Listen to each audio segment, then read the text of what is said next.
All right, welcome back to my channel. Well, we're going to start the process of packing up. I've actually already started that, and we got to get certain things done before we actually hit the road. Don't forget, we've been sitting here now for 5 months, so things like pack the wheel bearings, the grease, and then there's a piece of trim. We'll get a closer up that trim piece. I had replaced the trim on the other side, but not this side. But with age, it stretches out, and I'll get a close-up shot. So I got new trim, and like I said, almost a year ago, I replaced the trim on the other side of the rig. And you'll see why I have to do this now, because it's just hanging all over the place. So that's left over from last year, and then I just got more of it. And I will provide a link in the description below so you can get this too. This is pretty standard. These things after a while deteriorate, and it covers the screws up on the gutter.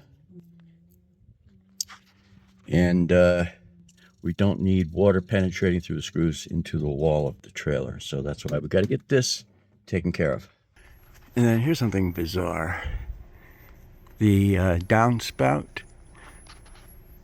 that normally is right there is now missing. I don't know where the heck that went, but I got replacement gutter spouts right there. Got that on Amazon. I'll provide a link for those too. So I got to replace that as well. So you can see the trim has like stretched out and is flipped up onto the roof there. So that's why I got to replace this trim. It's cracking in places and just breaking apart. Look at that. So we're just gonna remove all this, tap back in the staples, clean this up, and then install the new trim. Alright, besides all sorts of dirt getting in the track, the screws here tend to back out over time. So I'm going to have to re-screw all these in too. Alright, so you just kind of pinch this into the track, just because it kind of cups in there, and so you just kind of work that in. So I have it leveraged into the bottom part of the track, and then I just push the top in. So now look at this. See, that nail is backed out, so I'm going to tap that down, and then look, some of these screws, how far out they've backed out. This is what holds the gutter onto the side of the trailer. So that's what I've been doing as I've been pinching this in. You lay this down. You can't do this one-handed, but push this up against the top track and then squeeze in the bottom. So it's not difficult. So I did lay out, this is the leftover I had from last year. So I did lay this out on the ground to make sure that this was long enough, because I want this all in one piece from the back end all the way to the front end of the trailer. I don't want to have to piece this. Alright, so I got the new trim piece on. Looks good. Just zoom in on that. So it's all in. And then there's new gutter, our downspout right there. Alright, so the next project for today, I got to try and get as much done as possible. So I'll be a little skimpy on the videos, but the next thing I got to do is the trailer brake. It's an integrated brake system on my 2017 Chevy Silverado, and there's been issues with these controllers giving alarms, trailer connect, disconnect, connect, disconnect. I had that on the way here, and also the other alarm, service trailer brake system. I kept getting that intermittently on and off for a good long while. So there's a couple things I'm going to do here.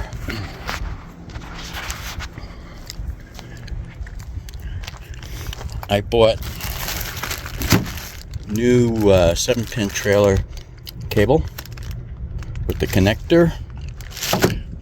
I replaced the existing one about 4 or 5 years ago, so the contacts are kind of dirty, corroded, so I'm going to go ahead and replace that.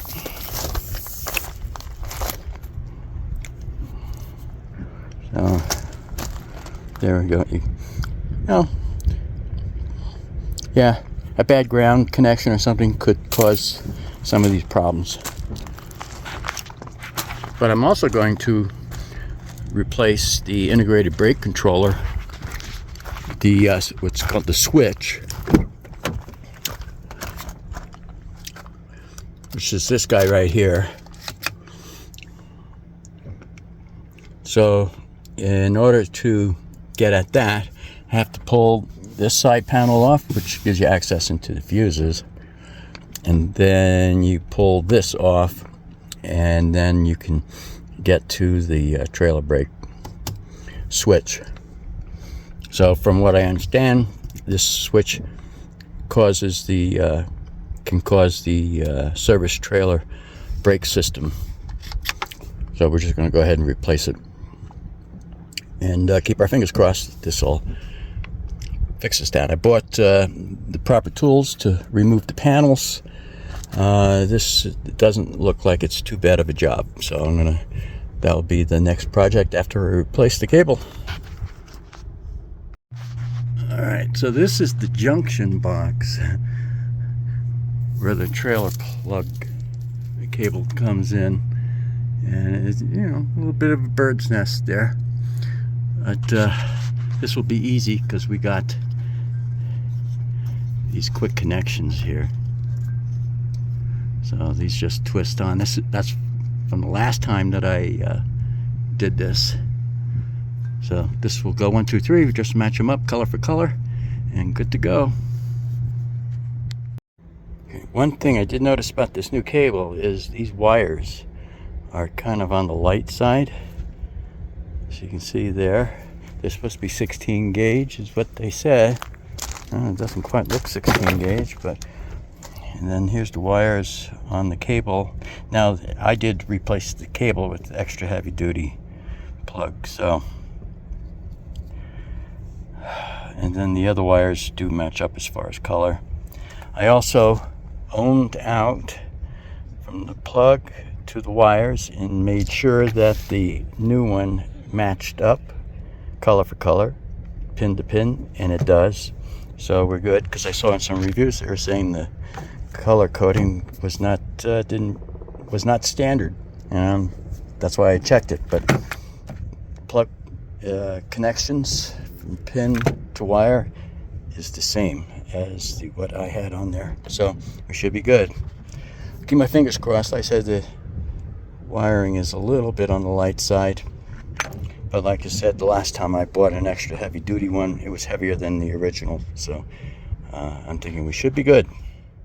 All right, so I changed the wiring, and I'm getting check trailer wiring, which I've always gotten on and off in the past. So I've checked my wiring job. It is all good. Everything works.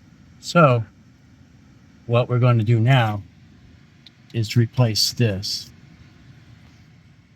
All right, so this is the box that contains the brake controller.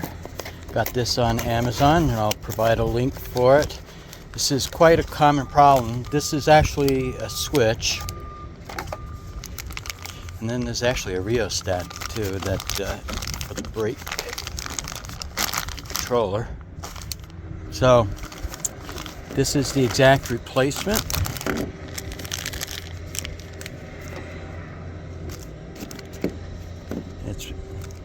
And then these are the paddles. Once you get this installed in there, then you're going to push these in. Then I got a tool kit to remove the side panel and also to remove the paddles off of the original one. So first thing we're going to do is remove this panel here on the side using the tool. The tool will help prevent from marring up the panel trim, and there should be, just pry this loose, like that.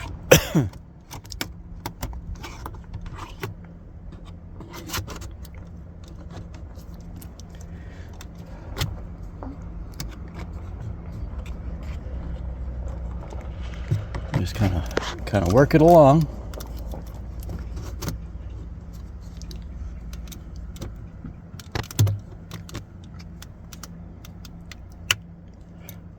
Alright, it's going to require 2 hands, so I'll be back in a minute. Alright, so 2 tools prying this open.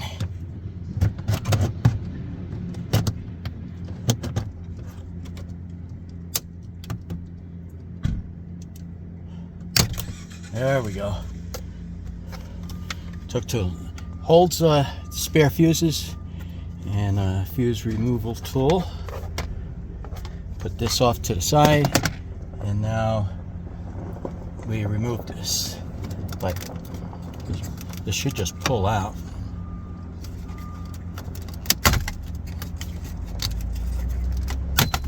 Just like that. All right. So that pulled off. And then we unplug. Top one's the controller. The T-tab is on top.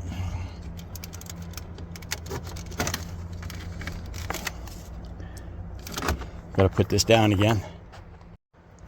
All right. So the D-tab was up on top. You just depress this and it releases the lock. And I was able to pull it out of the controller. I'm not going to disconnect the other things yet. So now we remove these 2 paddles with the tool, and then I can remove that switch assembly.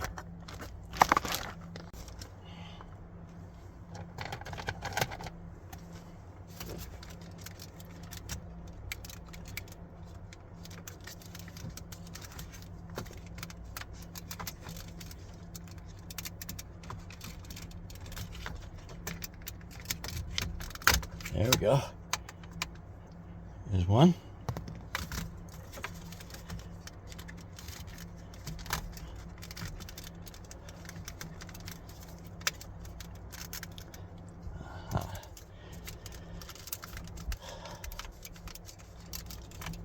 There's 2. Alrighty. And now I can pull this out. Need a screwdriver to release these tabs. All right. So there's 4 tabs. You got to kind of work it.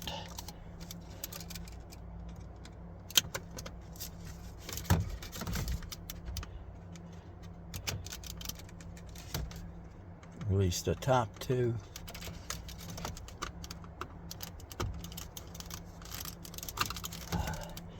And then the bottom 2. All right, actually, so I got the assembly out. There are quick release tabs up here to pull the switch apart, actually.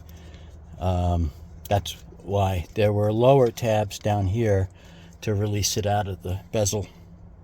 So, all right, so now we can put the new one back in. All right, this is the new switch.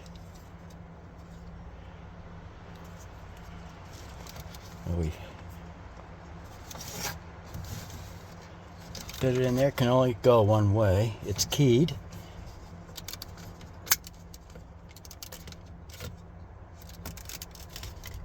And that's in. Okay, now we put the tabs, the new tabs in.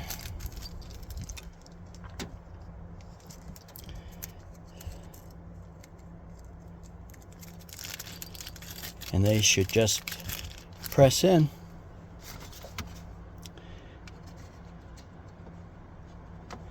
That one stationary goes in like that.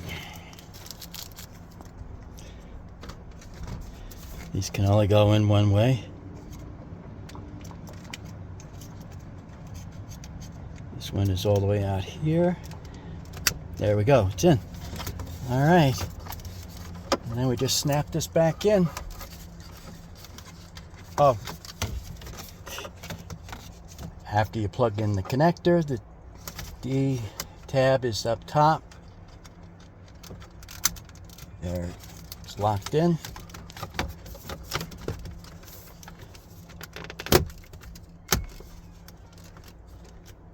All right, that's all in. Put the side panel on.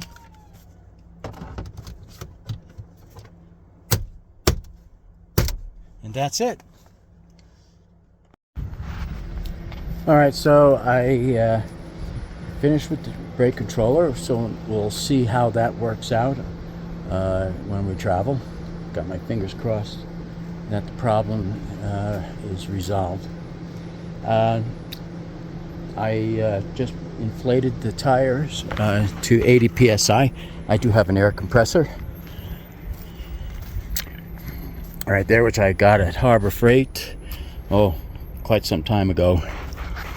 And I found that that is the best way to inflate tires to the proper pressures. All those other portable inflators that I had could not inflate these tires to the proper pressure, 80 psi. So that little 3-gallon tank works out well. All right, so this is all part of getting ready to go. I kind of did leave things to last minute though, unfortunately, but oh well. So we have to be out of here in a couple days, and I still have to work yet. I got 2 more working days. All right, so tires are all at proper pressure. Next thing to do is I want to go ahead and lubricate the wheel bearings. I of course use the Zerk fittings, and these are the Easy Lube. I have yet to pull the wheels off and actually do this manually. I think next time around I will pull these, inspect the brakes. I think might be advantageous to replace the bearings rather than wait for them to fail, because when they fail, it's not a pretty sight. I know people who where the outer bearing went bad and the wheel actually fell off. Not a good situation. But I grease these at least twice a year, so I've never had a problem. And that may have something to do with why I haven't experienced that kind of problem. So we're going to go ahead and do the Easy Lube thing one more time, and then the next time around we're going to have to take it apart, inspect the brakes, replace the shoes. Probably we're going to need to. I like using the red and tacky grease. It has a very high drop point. That's the point in which the grease liquefies, basically. So 540 degrees. Gosh, the bearings should never get anywhere near that kind of temperature. So I've always used this particular grease on all my trailers. Never had an issue with the bearings going bad. So we're gonna pump some of this in. I bought 2 tubes, so I'm gonna put in about a half a tube per wheel. Now, some of these dust covers, they're rubber that covers the Zerk fitting, have deteriorated on there. So I bought new ones. They come in a 4-pack, and so I replaced those covers. Keeps the dirt out from the bearings. They're cheap, but you do need to replace these every once in a while. So I got new ones. We're going to put nice new ones on there. All right, we are just about ready to pull out of here and hit the road. So it's been a long time since we actually packed this up. It's been about 5 months. I tell you, it's like, what do I do next? You know, you got to take your time. It's like being out of practice. But extremely windy today, and so it may be a slow go driving down the highway. I'd rather drive slower, and this way it's a safer condition. But the winds are quite strong, so so much for fuel economy. But our first stop, we're gonna stop at Sioux Falls. There's a KOA there. We're gonna stay at a KOA. We got a number of KOAs lined up because there's no 1,000 trails through the midsection of the country. We won't hit 1,000 trails until we get to Kentucky, so which is in just a couple days. All right, catch you down the road. Catch you later. Bye. Well, it's been a while since we've seen it hitched up. 5 months. So campground is almost completely empty. There's a couple of stragglers, but it was great. It was fun. All right, so we'll catch you in a few days. We're off and running.